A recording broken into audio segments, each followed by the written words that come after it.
So the SEC had its annual meeting down in Destin, Florida, and a lot of great stuff came out of it, right? We've got some interviews from the local teams.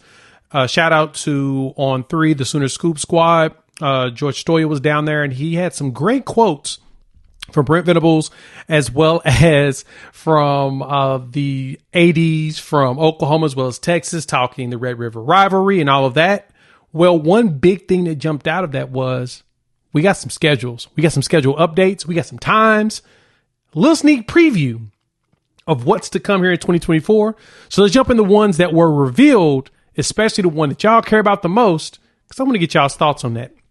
Before we do that, welcome to Unfair Sports. I'm your host, Jay. Thank y'all for pulling up to the channel. All right, let's talk about Oklahoma and the 3 games that were announced time-wise at the beginning of the season. So we've got basically the non-conference games except for Maine. We have official times and everything. So you all know that Oklahoma is going to open up in the SEC. That Friday game is going to be against Temple. And so, there was a lot of mixed feelings about that, but the SEC approached Oklahoma about that and said, hey, would you be willing to play this game primetime ESPN on a Friday night for us? That way, we introduce you into the SEC, put you guys on the front stage. And of course, Oklahoma was like, cool. I mean, it'll be 6 p.m. Central, 7 p.m. Eastern. Weather will be a little bit more favorable. I say by halftime, the sun will be down and it won't be as, brutal. So the sun will be, going down instead of going up. Oklahoma agreed to it. So we got that game. Well, the other set of non-con games at the beginning of the season, you have the Houston game as well as Tulane before we run up against Tennessee. Those got some times. So pop this graphic up here. And as you can see, we have Houston at 6:45 p.m. and we've got Tulane at 2:30 Central Time on the 14th, which makes it awesome because we ain't got no 11 o'clock games right now. The one thing that everybody complained about at Oklahoma, we had a whole bunch of them. The thing that seemed to be just a coincidence that Oklahoma always had the most, 11 o'clock kickoffs. Big deal. Now, the bigger one on this list, and we've got to dive into it. And so I need y'all to hop in the comments. And I want to get y'all's thoughts. Oklahoma, Texas, Red River, Saturday, October 12th at 2:30 Central Time.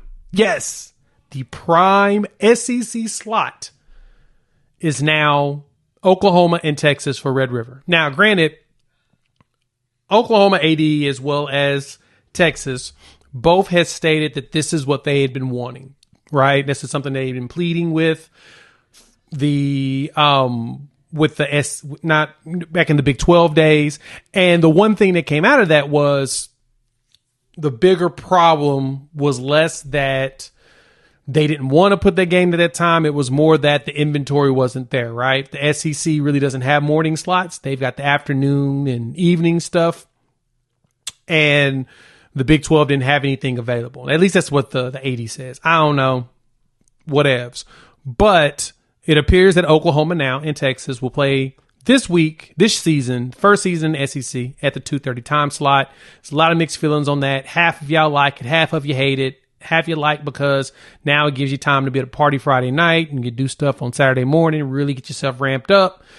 And those that don't like it don't want to be down there in that area late at night, or they wanted to, go to the fair right after the game, which is what they like the most. And they can really get, be partying at that point, especially after a victory.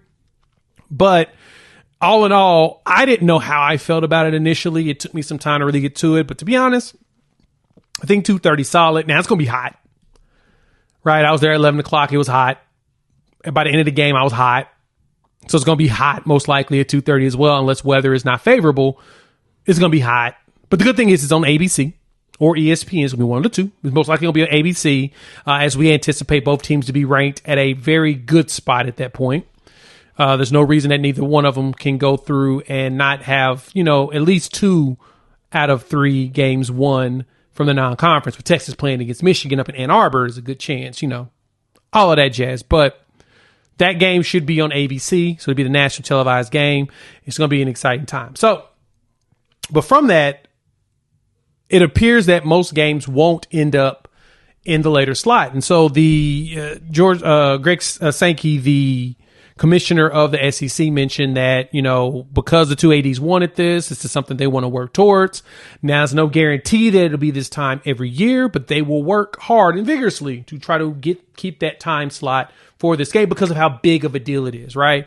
And boy, did the internet go crazy. I had all kinds of SEC haters in my mentions mad, talking about this game ain't that big of a deal. Shout out to Josh Pate. He had to put some people into place and let them know that this game does not bow down to any rivalry game, period. He's been there. He's been in the atmosphere. He understands. Yeah, 300,000 people with 80-something thousand inside the stadium and everybody else outside.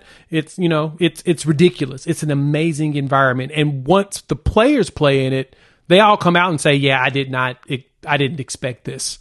This is wild, right? You come out the same tunnel. Half the stadium loves you. Half the stadium hates you. It's literally red and orange down the line. It's beautiful, right? It's poetry in motion. And so Oklahoma's anticipating that this will be something that will go forward for a while. And we're excited about that, right? We want OU Texas to be, 11 o'clock's not bad, but 2:30 is awesome. Some people want it at night. I don't want it to be at night. I think a day game's perfect. That way you can enjoy the fair either afterwards or before.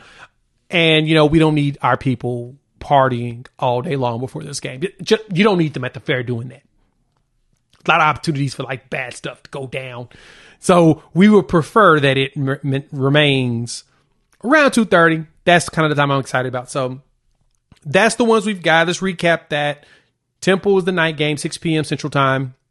You've got now Houston at 6:45 p.m. Central Time in Norman, as well as Tulane at 2:30 on the 14th. And so hopefully things start to cool a little bit, but it's probably going to be hot. But yeah, that Tulane game is expected to be on ESPN or ESPN2, while the Houston game will be on the SEC network, which is, ESPN product. Mainly because, unfortunately, it's Big 12 game. It's Houston. They're not going to give them that. But the rest of the schedule will be announced on June 11th. We'll be tapped in on that Tuesday. I'll be back in town at that point. So I'll definitely be ready to record and talk about that because that one is going to be a fun one. We'll get to see all the SEC lineup games and see what that's going to be. We'll get to see, the Tennessee time. They're going to give every time for every game for the rest of the season, and they'll have some flexes. So there'll be some opportunities for if there's games that are very highly ranked, you'll get to see them be able to flex some of those times around between the afternoon and the evening because I would love to get a night game. I'm anticipating LSU, Oklahoma to be at night. I'm also anticipating the Alabama game to either be 2:30 or at night as well. So I don't see us we'll have one 11 o'clock game. It'll probably be the main game. Besides that, I think the rest of the SEC slate is going to be midday or night. So I'm pretty stoked to see that. Hop in the comments. Let me know your thoughts. Love to hear from you all and what you think about this schedule release. You made it this far, like the content, hit that like button. If you're new to the channel, subscribe. Love for y'all to join this family. We've got some more videos coming down the line. I'm back in lineup. I've got a preview for a player to keep your eyes out on, so you'll get that. And Brent Venables made some comments from the meeting and his interviews that we got to talk about. So we'll do that. Let's talk soon. Peace.